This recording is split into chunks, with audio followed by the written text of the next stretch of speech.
حج کا چوتھا مقصد ہمیں ہمارے ماضی سے جوڑنا ہے. ہمارا جو ماضی ہے، ہماری جو تاریخ ہے، اس سے ہمیں جوڑنا، یہ حج کا چوتھا مقصد ہے. آپ دیکھ لیجئے، ملاحظہ کر لیں پورے حج کو. ہم ملت خلیل سے ہیں اور ہمیں ماضی سے جوڑا گیا. طواف کعبہ ہے، پہلے چکر رمل کے لگائے جاتے ہیں. رمل کیا؟ جس طرح پہلوان اکھاڑے میں چلتا، تھوڑا سا ٹہل ٹہل کے، کندھے اچکا کے، اس طرح طواف کرو. پہلے چکر رمل کے لگاؤ. اللہ کا گھر اور اکڑ کے چلیں.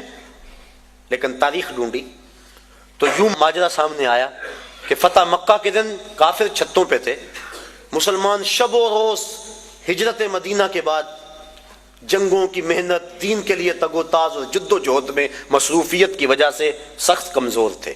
کافروں نے کہا دیکھو مکے میں تھے تو آسودہ تھے، یہاں سے چلے گئے نا تو دیکھو کیا حال ہو گیا.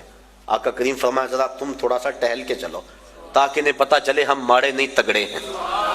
ان کو دکھلانے کے لیے اس انداز کے ساتھ پہلے چکر رمل کے لگوائے اللہ کے گھر کے سامنے. اب کفار چھتوں پہ موجود نہیں ہوتے، علت ختم ہو گئی.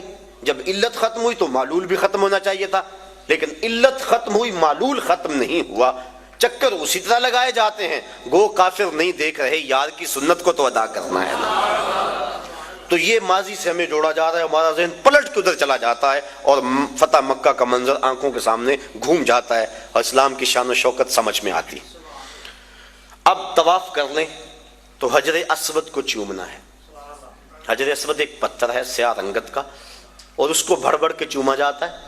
انسان اپنی اکلوتی اولاد کے لیے اتنی کشش نہیں پاتا اپنے دل میں جتنی اس پتھر کے لیے پاتا ہے. تو کیا کشش ہے اس پتھر میں؟ حضرت عمر فاروق طواف کرتے کرتے رک گئے اور کہا اے حجر اسود، میں تجھے کبھی نہ چومتا اگر میرے رسول نے نہ چوما ہوتا. اب حجر اسود کے بعد آئیں مقام ابراہیم پہ آ کے 2 نفل پڑھے. اللہ تعالیٰ نے اس کو کہا کہ اس کو مصلی بنا لو. کیوں کہ اس پتھر پہ میرے خلیل علیہ السلام کے قدم لگے. میرے گھر کا طواف کر لیا، لیکن اگر محبت کی ریت سمجھتے ہو اتنی دیر تک طواف نہیں مانوں گا جتنی دیر تک تمہاری پیشانی وہاں نہ آئے جہاں میرے یار کے قدم آئے. کہ اس کو مصلی بنا لو. قریب نماز پڑھو، سیدھ میں نماز پڑھ لو، قریب نماز پڑھ لو، اس کے آس پاس جہاں تمہیں جگہ ملتی ہے نماز پڑھ لو.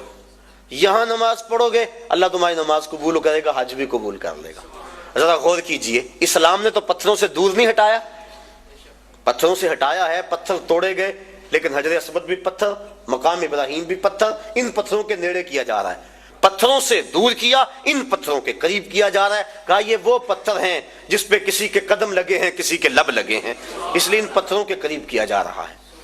اب آگے آئیے، چاہے زمزم پہ چشمہ پھوٹ رہا ہے، پانی کھڑے ہو کے پئیں، جو دعا مانگے پوری ہوگی، جس نیت سے پئیں پوری ہوگی. دنیا کے اوپر جتنے بھی چشمے جاری ہیں، وہ کشمیر میں ہو یا دنیا کے کسی اور خطے میں، وہ چشموں کو جاری کرنے والا کون ہے؟ اور چاہے زمزم کو جاری کرنے والا کون؟ سب چشموں کا خالق اور جاری کرنے والا اللہ. تو اس چشمے کو بھی اللہ نے جاری کیا، باقی دنیا کے چشموں کو بھی اللہ نے ہی جاری کیا، لیکن اس چشمے کا پانی کھڑے ہو کے پئیں، اس کا پروٹوکول ہے، اعزاز ہے. باقی چشمے بھی اللہ کے جاری کردہ، اس میں کیا خصوصیت ہے؟ اس لیے کہ اس چشمے نے اللہ کے نبی کے قدموں کے بوسے لیے ہیں، حضرت خلیل کے فرزند ارجمند حضرت اسماعیل کے بوسے لیے، ان کے قدموں کے بوسے لیے. اور جس نیت سے پیو، علماء کہتے ہیں اس نیت کو اللہ پورا فرما دیتا ہے. آگے آجے صفا مروہ پہ. میں یہ عرض کرنا چاہ رہا ہوں آج کا مقصد ہے ہمیں ماضی سے جوڑا جا رہا. صفا مروہ نصف میل کی دوڑ ہے اور 7 چکر میں 3.5 میل بن جاتے ہیں.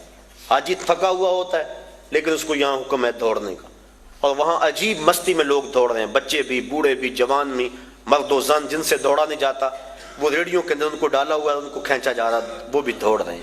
میلین اخضرین کے اندر تو جو ہے وہ عجیب سما ہوتا ہے، سروں کا سمندر نظر آتا ہے. دوڑنا بھی کوئی عبادت ہے؟